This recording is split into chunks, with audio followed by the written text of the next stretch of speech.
लोग जो है संविधान के एक बहुत महत्वपूर्ण भाग जो है मूल कर्तव्य के विषय में पढ़ेंगे। ठीक है, मूल कर्तव्य के विषय में हम लोग आज जो है चर्चा करेंगे। तो हम लोग देखते हैं मूल कर्तव्य के संविधान में मूल कर्तव्य जो है की स्थिति क्या है, कैसे था, जो है उसके विषय में चर्चा किया जाए।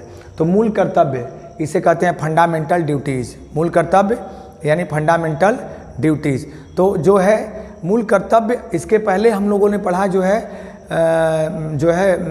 डीपीएसपी या जो है राज्य के नीति निर्देशक तत्व। तो हमको सर्वप्रथम ये बात याद रखना है कि मूल कर्तव्य और डीपीएसपी, तो डीपीएसपी या राज्य के नीति निर्देशक तत्व जो हैं ये हमारे जो है ये सरकार के लिए एक आदर्श हैं। ये सरकार का कर्तव्य है कि डीपीएसपी या राज्य के नीति निर्देशक तत्वों में जो बातें कही गई हैं, जो विषय है, उसको जो है एक आदर्श के रूप में उसका पालन करें। उसी तरह से भारत के प्रत्येक नागरिक का जो है एक कर्तव्य निर्धारित किया गया है, जिसे मौलिक कर्तव्य या मूल कर्तव्य या फंडामेंटल ड्यूटीज़ कहा जाता है। तो मूल कर्तव्य या मौलिक कर्तव्य एक ही है और इसे इंग्लिश में कहा जाता है फंडामेंटल ड्यूटीज़। अब आप देखिए, जो फंडामेंटल ड्यूटीज़ है, जो मूल कर्तव्य है, वो संविधान के भाग 4 अनुच्छेद 51 क में है। परंतु संविधान के भाग 4 अनुच्छेद 51 क में है, परंतु आपको ये विशेष ध्यान रखना है कि अगर आपसे सवाल पूछे कि जो है मूल संविधान में जो है मौलिक कर्तव्य कितने थे, 0। यानी मूल संविधान में जो है मौलिक कर्तव्य नहीं थे। मूल संविधान में कर्तव्यों की चर्चा नहीं है। बाद में जो है देखिए, मूल संविधान में जो है इसका उल्लेख नहीं था। 42वें संविधान संशोधन द्वारा 1976 में जो है संविधान के भाग 4 में अनुच्छेद 51 क में मूल कर्तव्यों को जोड़ा गया। तो आपको जो है फिर से ध्यान देना है, जो है मूल कर्तव्य संविधान के मूल भाग में नहीं था। यानी मूल संविधान में मूल कर्तव्य 0, परंतु संविधान के जो है 42वें संविधान संशोधन द्वारा 1976 में मौलिक कर्तव्यों को जोड़ा गया। इतना क्लियर हुआ। और जो है मौलिक कर्तव्य, अगर हम देखते हैं कि मौलिक कर्तव्यों या मूल कर्तव्यों का विश्व में पहली बार उल्लेख किस देश के संविधान में मिलता है, तो वो जापान के संविधान में। मौलिक कर्तव्यों का, मूल कर्तव्यों का विश्व में पहली बार उल्लेख कहाँ मिलता है, जापान के संविधान से। परंतु हमारे संविधान में जो मौलिक कर्तव्य लाया गया वो किस देश के संविधान से लाया गया, तो रूस या पूर्व में सोवियत संघ या उसे कहते हैं यूएसएसआर। तो वर्तमान में जिसका नाम रूस है, पूर्व में उसका नाम क्या था, सोवियत संघ या यूएसएसआर के संविधान से लाया गया। तो हमारे संविधान में मौलिक कर्तव्य जो है रूस के संविधान से लाया गया है। और जो है विश्व में सबसे पहले मौलिक कर्तव्यों की चर्चा किस देश के संविधान में, तो जापान के संविधान में मिलती है, इसका उल्लेख है। अब हम देखते हैं कि जो है हमारे देश में जो मूल संविधान में तो मौलिक कर्तव्य था नहीं, मूल संविधान में मौलिक कर्तव्य तो था नहीं, तो सरदार स्वर्ण सिंह समिति के सिफारिश पर जो है हमारे संविधान में मौलिक कर्तव्यों को जोड़ा गया। सरदार स्वर्ण सिंह समिति के सिफारिश पर हमारे संविधान में मौलिक कर्तव्यों को जोड़ा गया। तो सरदार स्वर्ण सिंह समिति जो थी, ये जो है 8 मूल कर्तव्यों की सिफारिश की थी, और इसे जो है अगर इसका कोई पालन नहीं करता है तो उसे दंडनीय भी जो है दंड देने का भी प्रावधान सरकार से इसकी सिफारिश की थी। परंतु सरकार ने जो स्वर्ण सिंह समिति थी उसकी सिफारिश में 8 मूल कर्तव्यों की चर्चा थी, परंतु तत्कालीन सरकार ने जो है संविधान में 42वें संविधान संशोधन द्वारा 1976 में 10 मूल कर्तव्यों को जोड़ा गया। और कहाँ जोड़ा गया, संविधान के भाग 4 में और जो है अनुच्छेद 51 क में। तो सरदार स्वर्ण सिंह समिति ने कितने मूल कर्तव्यों की सिफारिश की थी, 8। और वर्तमान तत्कालीन सरकार ने जो है कितने मूल कर्तव्यों को जोड़ा, तो 10 मूल कर्तव्यों को जोड़ा था। ठीक है, ये बात आपको स्पष्ट हुई। और किस संशोधन द्वारा, 42वें संविधान। लेकिन एक चीज़ और याद रखना कि स्वर्ण सिंह समिति ने इसे दंडनीय बनाने का भी जो है सिफारिश किया था, लेकिन वर्तमान में मौलिक कर्तव्य दंडनीय नहीं है। और साथ ही हम ये देखेंगे कि जो है सरकार ने 10 मौलिक कर्तव्यों को जोड़ा गया, लेकिन वर्तमान में अगर पूछे कि अभी तत्कालीन स्थिति में वर्तमान में संविधान में कुल कितने मौलिक कर्तव्य हैं, कितने मूल कर्तव्य हैं, तो 11 है। तो जो है 42वें संविधान संशोधन द्वारा 1976 में संविधान के भाग 4 में अनुच्छेद 51 क में 10 मूल कर्तव्यों को जोड़ा गया, लेकिन 86वें संविधान संशोधन सन 2002 में एक और 11वां मौलिक कर्तव्य जोड़ा गया। और तो वर्तमान में मौलिक कर्तव्यों की संख्या 11 है। मूल संविधान में मौलिक कर्तव्य कितने थे? 0। उसके बाद जो है 1976 में 42वें संविधान संशोधन द्वारा सरदार स्वर्ण सिंह समिति के सिफारिश पर 10 मूल कर्तव्यों को जोड़ा गया। ठीक है। और जो है 86वें संविधान संशोधन द्वारा सन 2002 में जो है 11वां मौलिक कर्तव्य जोड़ा गया, जिसमें ये बात कहा गया कि प्रत्येक माता पिता का ये कर्तव्य है कि वो अपने 6 से 14 वर्ष की आयु के बच्चों को अनिवार्य एवं निःशुल्क शिक्षा ग्रहण कराएं। ये कर्तव्य है हर माता पिता का। ये किस संशोधन द्वारा? 86वें संविधान संशोधन द्वारा जो है ये जोड़ा गया। अब हम देखते हैं, देखिए यहाँ 2 बात आपको विशेष तौर पर याद रखना है। जो है संविधान में मौलिक कर्तव्यों को जोड़ा गया जो है वो किस समिति के सिफारिश पर? तो वो सरदार स्वर्ण सिंह समिति के सिफारिश पर। लेकिन यही सवाल अगर आ जाए कि जो है किस समिति के सिफारिश पर जो है मौलिक कर्तव्यों को लागू करने के लिए सिफारिश दी थी, तो लागू करने की सिफारिश वर्मा समिति की सिफारिश पर ही जो है वर्मा समिति के रिपोर्ट के आधार पर ही मौलिक कर्तव्यों को लागू किया गया। संविधान में जोड़ा गया स्वर्ण सिंह समिति के सिफारिश पर और लागू किया गया वर्मा समिति के सिफारिश पर। अगर सवाल आपसे परीक्षा में आए कि जो है मौलिक कर्तव्यों को लागू कराने के लिए कौन सी समिति जो है गठित की गई, तो वर्मा समिति। और संविधान में जोड़ने के लिए किस समिति ने की जो है समिति का गठन किया गया, तो सरदार स्वर्ण सिंह समिति। तो पहली बार 10 मूल कर्तव्य को जोड़ा गया और वर्तमान में कितने कर्तव्य हैं? जो है 11 मूल कर्तव्य हैं और 86वें संविधान संशोधन द्वारा 11वां मूल कर्तव्य जोड़ा गया। हमने ये देखा जो है। और जो है ये मौलिक कर्तव्य अगर सामान्य तौर पर देखा जाए तो ये वाद योग्य नहीं है और दंडनीय नहीं है। जैसे राज्य के नीति निर्देशक तत्व जो हैं वो अगर सरकार उसका पालन नहीं करती है, सरकार उसको लागू नहीं करती है, तो वो न्याय योग्य नहीं है, दंडनीय नहीं है। उसी तरह से कोई भी देश का कोई भी व्यक्ति, कोई नागरिक अगर अपने मौलिक कर्तव्यों को, जो 11 मौलिक कर्तव्य संविधान में, उसका पालन नहीं करता है तो ये दंडनीय नहीं है, ये सामान्य तौर पर है।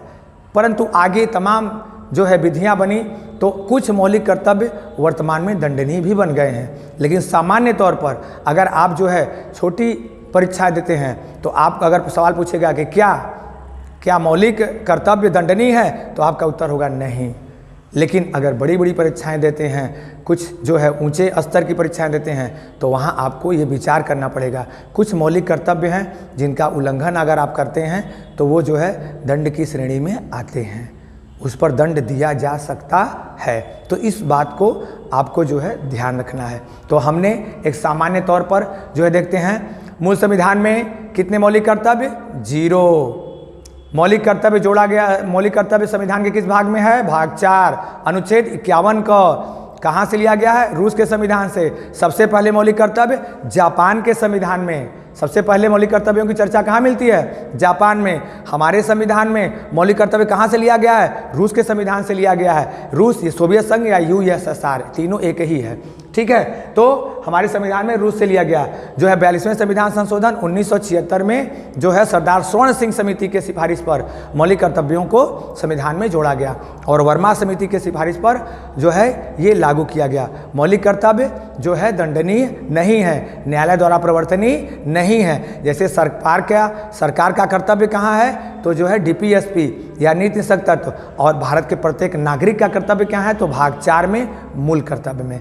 अब हम जो है देखते हैं कि मौलिक कर्तव्य जो है कौन कौन से हैं, कुछ खास मौलिक कर्तव्य जो हैं वर्तमान में, उनके विषय में थोड़ी सी जो है चर्चा कर लेते हैं। तो पहला जो मौलिक कर्तव्य है, ये संविधान का पालन, उसके आदर्शों, संस्थाओं, राष्ट्रध्वज का आदर। मतलब ये बात कही गई कि भारत के प्रत्येक नागरिक को अपने संविधान का जो है पालन करना चाहिए, उसके आदर्शों का पालन करिए। संविधान में जो बात कही गई है उसको आप पालन करिए। ये हर भारतीय, हर भारत के नागरिक का ये कर्तव्य है कि संविधान का पालन करें। साथ ही जो है उसके आदर्शों, संस्थाओं, राष्ट्रध्वज और राष्ट्रगान का सम्मान करें। और ये भी जान जाइए जो है, अगर आप जो है राष्ट्रध्वज का, राष्ट्रगान का आदर नहीं करते हैं तो आपको दंड दिया जा सकता है। इमामुअल-वाद एक हुआ था, ये केरल के थे। इमामुअल-वाद में कोर्ट ने ये कहा था, न्यायालय ने ये कहा था कि सरकार को जो है इन सब चीज़ों के लिए एक कानून बनाना चाहिए। तो सरकार ने जो है कानून बनाया, जो है ध्वज अधिनियम लाया। उसमें जो है अगर आप राष्ट्रीय ध्वज का सम्मान नहीं करते हैं और राष्ट्रगान का सम्मान नहीं करते हैं, जैसे आप राष्ट्रगान गाइए मत गाइए, लेकिन कहीं भी अगर राष्ट्रगान हो रहा है तो आपको जो है अनुशासन पूर्वक खड़े रहना है। अगर आप ऐसा नहीं करते हैं तो आप जो है आपका जो ये कार्य है वो दंडनीय माना जाएगा।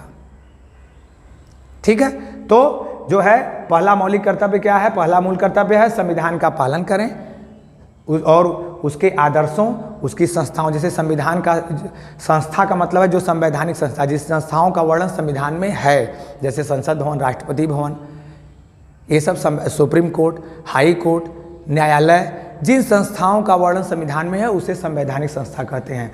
और इसके जो है उसके आदर्श, संस्थाओं, राष्ट्रध्वज, इन सब का आपको आदर करना है, ये आपका कर्तव्य है, हर भारतीय लोगों का कर्तव्य है। साथ ही दूसरा जो मूल कर्तव्य है वो है उच्च आदर्शों को हृदय में संजोए रखना। यानी ये कहता है कि जो है हमारी राष्ट्रीय आंदोलन के लिए जो बलिदान नेता हुए, जो अपने जान को न्यौछावर कर दिया, देश के लिए बलिदान हो गए, आप उनको अपने हृदय में संजो के रखिए। और स्वाभाविक है जब हम सुभाष चंद्र बोस, भगत सिंह, महात्मा गांधी, इन महान व्यक्तित्व, विवेकानंद, इन महान व्यक्तित्व को अपने दिल में संजो के रखेंगे, उनके आदर्शों पर चलेंगे, तो स्वाभाविक है हमारा देश मजबूत होगा। तो कहा गया है दूसरे मूल कर्तव्य में कि उच्च आदर्शों को अपने हृदय में संजोए रखें। खास करके जो स्वतंत्रता आंदोलन, हमारे देश की आज़ादी के लिए जिन्होंने हंसते हंसते अपने प्राण को न्यौछावर कर दिया, जो है आप उनको जो है उनके आदर्श को, जिस आदर्श को उन्होंने स्थापित किया, देश के लिए बलिदान हुए, देश के लिए शहीद हुए, आप उन आदर्शों को जो है अपने हृदय में पालन करिए, अपने हृदय में संजो के रखिए और प्रयास करिए कि आप उन्हीं के कर्ज, जैसे उन्होंने अपने देश के प्रति कर्तव्य निभाया, आप भी अपने देश के प्रति एक जो है अच्छे कर्तव्य का पालन करिए। तीसरा देखते हैं भारत की प्रभुता, एकता, अखंडता की रक्षा। प्रत्येक भारत के नागरिक का यह कर्तव्य है कि भारत की प्रभुता, एकता और अखंडता की रक्षा करना। भारत, आपका कोई भी ऐसा कार्य नहीं होना चाहिए जिससे भारत की एकता, उसकी संप्रभुता और जो है उसकी रक्षा में कहीं जो है त्रुटि उत्पन्न हो। तो भारत के प्रत्येक नागरिक का ये कर्तव्य है कि भारत की प्रभुता, एकता, अखंडता की रक्षा करें। ये आपका दायित्व है, आपका कर्तव्य है। चौथा देखते हैं देश की रक्षा एवं सुरक्षा। प्रत्येक नागरिक का कर्तव्य है कि देश की रक्षा करना और देश की सुरक्षा, जरूरत पड़े आवाहन किया जाए, अगर जरूरत पड़े आवाहन किया जाए तो आपको देश की रक्षा के लिए भी, देश की सुरक्षा के लिए खड़े होना है। इसका तात्पर्य ये कभी मत समझिए कि जो है आपको सेना में भर्ती होकर के ही देश की रक्षा करना है। इसका तात्पर्य ये नहीं है। जरूरत पड़े, एक डॉक्टर, कोरोना काल में आपने क्या देखा, एक डॉक्टर थे जो है वो तो बॉर्डर पर लड़ने नहीं गए, लेकिन देश की रक्षा के लिए, देश की सुरक्षा के लिए खड़े हो गए। ये जानिए, आप अपने जो है एक नागरिक जो अधिकार है उसकी, अगर उसके कर्तव्यों का पालन करते हैं तो आप देश रक्षा, अगर आप सच्चे नागरिक होने का दायित्व निभाते हैं तो आप देश की रक्षा के लिए भी जो है काम करेंगे, आप देश की सुरक्षा के लिए भी काम करें। सच्चा नागरिक होना, एक अच्छा नागरिक होना ही जो है सबसे बड़ी राष्ट्र सेवा है। राष्ट्र सेवा का मतलब ये नहीं कि बंदूक लेके जाके बाउंड्री पर जो है युद्ध करिए। राष्ट्र सेवा यानी आपका जो कर्तव्य है, आपका परिवार के प्रति क्या कर्तव्य है, परिवार के जो आपका कर्तव्य अपने परिवार के प्रति है, आपका कर्तव्य अपने समाज के प्रति है। परिवार के प्रति क्या है, अपने माता पिता का सम्मान करिए, माता पिता की सेवा करिए, बड़ों का सम्मान करिए, तो भी आप देश सेवा कर रहे हैं। समाज में सामंजस्य बना के रहिए, तो भी आप देश सेवा कर रहे हैं। प्रत्येक धर्म की जो है, प्रत्येक धर्म का सम्मान करिए, तो भी आप समाज सेवा कर राष्ट्र सेवा कर रहे हैं। यानी जो है आपके नागरिक होने का जो कर्तव्य है, एक सच्चा नागरिक, वो सारे कर्तव्य करिए, आप राष्ट्र सेवा कर रहे हैं। तो प्रत्येक देश के प्रत्येक नागरिक का जो कर्तव्य है कि देश की रक्षा करे और सुरक्षा करे। आगे हम देखते हैं 5वां जो मौलिक कर्तव्य है वो है समरसता, भ्रातृत्व भावना और स्त्री का सम्मान। यानी भारत के प्रत्येक नागरिक का कर्तव्य है कि वह एक ऐसा कार्य करे, एक ऐसा जो है कार्य करे जिससे समाज में समरसता हो, भाईचारा हो, कटुता का विस्तार न हो, लोगों में प्रेम हो, लोगों में मोहब्बत हो, ऐसा कार्य करे। साथ ही भ्रातृत्व भावना, भाई भाई के तरफ जो है भावना का विकास हो।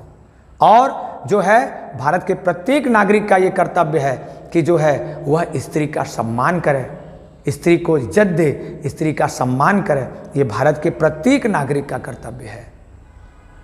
ठीक, अगला जो है संस्कृति की गौरवशाली परंपरा का महत्व। यानी हमारी जो भारतीय संस्कृति रही है, जो हमारी गौरवशाली जो है सनातन संस्कृति रही है, गौरवशाली संस्कृति रही है, जो है उस संस्कृति का जो है रक्षा करिए, उसके वृद्धि के लिए आप कार्य करिए। ये आपका दायित्व है, आपका कर्तव्य है। संविधान में लिखा है कि हमारी जो गौरवशाली संस्कृति रही है, आप उसकी रक्षा करिए, उसकी अभिवृद्धि के लिए प्रयास करिए। क्या हम एक सच्चा नागरिक होने के नाते क्या आज हम ये सोचते हैं कि क्या हम अपने कर्तव्यों का, इस जो है गौरवशाली संस्कृति, क्या हम जो है कहीं इतर संस्कृति की तरफ नहीं भटक रहे हैं? आप विचार करिए, आप सच्चे दिल से सोचिए कि क्या हम अपनी गौरवशाली परंपरा, अपनी संस्कृति से क्या हम वास्तव में सम्मान करते हैं? आपका मन आपको जवाब देगा कि कहीं न कहीं हमारे अंदर ये भटकाव आ रहा है।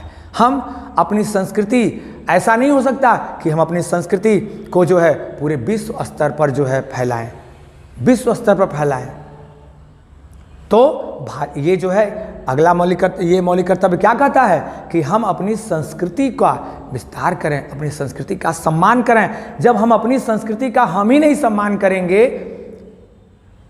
तो अगला भी सम्मान नहीं करेगा। इसलिए प्रत्येक भारतीय नागरिक का ये कर्तव्य है कि जो है वो अपनी संस्कृति, अपनी गौरवशाली परंपरा का सम्मान करें, उसको जो है अभिवृद्धि के लिए उसके प्रयास करें। जब हम अपनी संस्कृति का जो है सम्मान करेंगे, उसकी अभिवृद्धि के लिए कार्य करेंगे, तो दुनिया के सारे देश हमारी संस्कृति की ओर आकर्षित होंगे। इसलिए प्रत्येक भारतीय जो है नागरिक का ये कर्तव्य है कि अपनी संस्कृति का आप सम्मान करना सीखिए, अपनी संस्कृति का सम्मान करिए। आगे हम लोग देखते हैं जो है प्राकृतिक पर्यावरण रक्षा एवं संवर्धन। यानी भारत के प्रत्येक नागरिक का ये कर्तव्य है कि हम अपने जो है पर्यावरण को स्वच्छ रखें, साफ रखें, पर्यावरण में जो कमियां हैं उसकी जो है वृद्धि का जो है प्रयास करें। आज देखिए औद्योगिकरण के कारण, तमाम कारणों से जो है आज वनों की कटाई हो रही है, पर्यावरण की क्षति हो रही है, जल प्रदूषित हो रहा है, वायु प्रदूषित हो रहा है, वन्य जीवों को मारा जा रहा है। तो ये कहीं न कहीं आज पर्यावरण डिस्टर्ब हो रहा है। आज देखिए मानसून में तमाम अनियमितताएं आ रही हैं, कभी वर्षा हो रही है, कहीं बाढ़ है, कहीं सूखा है, कहीं अतिवृष्टि, कहीं अनावृष्टि। ये किसके कारण? पर्यावरण के कारण। आज जो है बिना मौसम के वर्षा हो जा रही है, बिना मौसम के गर्मी हो रही है। तो भारत के प्रत्येक नागरिक का एक मौलिक कर्तव्य है कि अपने पर्यावरण की अभिवृद्धि के लिए प्रयास करें। पर्यावरण की अभिवृद्धि हम करेंगे, हमारे देश का पर्यावरण हम नहीं करेंगे तो कौन करेगा? इसलिए भारत के प्रत्येक नागरिक का ये कर्तव्य है कि अपने पर्यावरण का उन्नयन करें, अपने पर्यावरण का संवर्धन करें। हमारे देश में स्वच्छ जल हो, स्वच्छ नदी हो, स्वच्छ वायु हो, स्वच्छ पर्यावरण हो, वन जो है वनों का विकास हो, वनों का विस्तार हो। इसके लिए भारत के प्रत्येक नागरिक को ये का कर्तव्य है कि वह अपने व्यक्तिगत प्रयास से, आप सोचिए अगर भारत का हर नागरिक 125 करोड़ जनसंख्या जो है अगर पर्यावरण के लिए आज खड़ी हो जाए तो सरकार की सारी योजनाएं फेल हो जाएंगी और हमारे देश का पर्यावरण एकदम स्वच्छ हो जाएगा। केवल सरकारी प्रयास से पर्यावरण स्वच्छ नहीं होगा, ये हम सबका, हम सभी भारतीयों का ये दायित्व है कि हम अपने पर्यावरण को जो है संवर्धन करें, पर्यावरण का विकास करें। उसके लिए हम लोग व्यक्तिगत और सामूहिक प्रयास करें। आगे हम लोग देखते हैं वैज्ञानिक दृष्टिकोण। वैज्ञानिक दृष्टिकोण का तात्पर्य जो है यह है कि हमें जो है एक तार्किक दृष्टिकोण रखना पड़ेगा। भारत के प्रत्येक नागरिक का, हमारे समाज में तमाम कुप्रथाएं थीं, ये वैज्ञानिक दृष्टिकोण कहलाएगा? बिल्कुल नहीं। सती प्रथा, बाल विवाह, स्त्रियों को शिक्षा से दूर रखना, जाति पात, वर्ग भेद, समाज में कटुता, ये वैज्ञानिक दृष्टिकोण नहीं है। अगर आप एक सामान्य सा सोचिए कि कोई जो है बहुत बड़ा साइंस का वैज्ञानिक और अपनी बेटी का 15 साल की उम्र में शादी कर देता है, तो क्या उसके अंदर वैज्ञानिक दृष्टिकोण है, साइंटिफिक टेम्पर है? आप जरा देखिए, सोचिए आप कि अगर कोई भारत का, हिंदुस्तान का बहुत बड़ा वैज्ञानिक अपनी 15 साल की बेटी की शादी अगर करता है तो क्या वैज्ञानिक दृष्टिकोण है? विज्ञान तो पढ़ा है वह, लेकिन वैज्ञानिक दृष्टिकोण नहीं है। उसके अंदर वही रूढ़िवादिता दृष्टिकोण है, रूढ़िवादी दृष्टिकोण है। इसलिए वैज्ञानिक दृष्टिकोण का यहां तात्पर्य है, साइंटिफिक टेम्पर का तात्पर्य है कि आपका दृष्टिकोण तार्किक होना चाहिए। जो समाज में कुरीतियां चल रही हैं, क्या वो सही हैं? इस पर आप तर्क करिए और उन कुरीतियों से जो है दूर रहिए। ये प्रत्येक भारतीय, देखिए जब भारत का प्रत्येक नागरिक अगर वैज्ञानिक दृष्टिकोण अपना लेगा, वैज्ञानिक दृष्टिकोण का विकास उसके अंदर हो जाएगा, तो वो समस्त कुरीतियों से अपने आप दूर हो जाएगा, वो किसी के जाल में नहीं फंसेगा। आज समाज में तमाम जो है लोग हैं जो उन कुरीतियों को ही बढ़ावा दे रहे हैं, लेकिन एक वैज्ञानिक दृष्टिकोण, विज्ञान पढ़ने से वैज्ञानिक दृष्टिकोण नहीं आता है। वैज्ञानिक दृष्टिकोण जो है शिक्षा से आता है, एक उचित शिक्षा। जब उचित शिक्षा होगी, मिलेगी किसी व्यक्ति को, तो वो जो है उसके अंदर एक तार्किक दृष्टिकोण का विकास होगा और तार्किक दृष्टिकोण ही वैज्ञानिक दृष्टिकोण को जन्म देता है और इससे जो है हर बुराई जो है धीरे धीरे समाप्त होगी और हम हर चीज़ जो है तार्किक रूप से जो है सही, समाज के लिए क्या अच्छा है, एक व्यक्ति के लिए क्या अच्छा है, एक राष्ट्र के लिए, हमारे राष्ट्र के लिए क्या अच्छा है, हमारे देश के लिए क्या अच्छा है, हम ऐसा दृष्टिकोण हमारे अंदर विकास होगा और वही कहलाएगा जो है वैज्ञानिक दृष्टिकोण। इसलिए भारत के प्रत्येक नागरिक का यह कर्तव्य है कि अपने अंदर वैज्ञानिक दृष्टिकोण का विकास करें। अगला जो है सार्वजनिक संपत्ति की सुरक्षा। हम भारतीयों का एक बहुत बड़ा ये कर्तव्य है कि जो है हम सार्वजनिक संपत्ति की सुरक्षा करें। आज क्या है, कहीं भी धरना प्रदर्शन होता है, कहीं भी जो है कोई विरोध प्रदर्शन होता है, सबसे पहले बसों को जला दिया जाता है, सरकारी संपत्ति को नुकसान पहुंचाया जाता है। क्या यह उचित है? इसे संविधान उचित नहीं कहता है। हमारा मौलिक कर्तव्य है कि हम विरोध करें, शांतिपूर्वक विरोध प्रदर्शन करें, लेकिन सरकारी संपत्ति की जो है सुरक्षा करें। हम ही जब अगर सरकारी संपत्ति की जो है सुरक्षा नहीं करेंगे, हम ही उसको नुकसान पहुंचाएंगे, तो फिर देश का क्या होगा, आप सोचिए जरा। तो हमारा ये कर्तव्य है, हमारा मूल कर्तव्य है कि सार्वजनिक संपत्ति, जो भी सरकारी संपत्ति है, इस देश की धरोहर है, इस देश की शान है, उसकी रक्षा करना हमारा मतलब हर भारतीय नागरिक का कर्तव्य है। आगे देखते हैं हम लोग जो है व्यक्तिगत एवं सामूहिक उत्कर्ष। भारत के प्रत्येक नागरिक का यह कर्तव्य है, भारत के प्रत्येक नागरिक का यह कर्तव्य है कि वह अपना व्यक्तिगत प्रयास विकास करे और सामूहिक विकास करे। ये बताइए आप कि अगर हम व्यक्तिगत रूप से आगे बढ़ जाते हैं लेकिन समाज आगे नहीं बढ़ता है तो यह उचित है? बिल्कुल नहीं। हमारा मौलिक कर्तव्य है कि हम अपने भी बढ़ें और लोगों को साथ लेके बढ़ें। जब हिंदुस्तान के सभी लोग व्यक्तिगत रूप से और सामूहिक रूप से आगे बढ़ेंगे तो हिंदुस्तान आगे बढ़ेगा, ये भारत आगे बढ़ेगा। तो इसलिए भारत के प्रत्येक नागरिक का ये कर्तव्य है कि अपना व्यक्तिगत विकास भी करें और साथ ही सामूहिक विकास करें। लेकिन क्या आप सोचिए जरा कि क्या आज हम सभी भारतीय लोग जो है सामूहिक विकास के लिए काम कर रहे हैं? आप सोचिए, इसको अपने दिल से सोचिए कि क्या हम कर रहे हैं? आज समाज में देखेंगे केवल व्यक्तिगत विकास, हाँ येन केन प्रकारेण, केवल मेरा विकास हो, वो किसी कीमत पर हो, चाहे दूसरा पड़ोसी उजड़े, लेकिन विकास मेरा होना चाहिए। आज हम लोग इस दिशा में चल रहे हैं। लेकिन मौलिक कर्तव्य क्या कहता है कि हमको व्यक्तिगत विकास भी करिए, आप अपना विकास भी करिए, लेकिन आपका विकास ऐसा हो कि सामूहिक विकास भी होने लगे। आप अगर कोई व्यवसाय करते हैं, उससे समाज में भी जो है विकास होने लगे, 4 लोग आपसे प्रेरित हो जाएं, ऐसा विकास। और जब हिंदुस्तान में ऐसा विकास होगा, हिंदुस्तान आगे होगा। ठीक। और अगला आखिरी जो है अगला 11वां जो है 6 से 14 वर्ष, आपने पढ़ा है कि 86वें संविधान संशोधन द्वारा जो है 1976 में भाग 4 में जो है 86वें संविधान संशोधन द्वारा जो है 2002 में जो है 11वां मौलिक कर्तव्य जोड़ा गया। और वो है 11वां मौलिक कर्तव्य 6 से 14 वर्ष के आयु के बच्चों को अनिवार्य एवं निःशुल्क शिक्षा। यानी हिंदुस्तान के प्रत्येक माता पिता का यह कर्तव्य है कि अपने 6 से 14 वर्ष की आयु के बच्चों को अनिवार्य एवं निःशुल्क शिक्षा ग्रहण कराएं।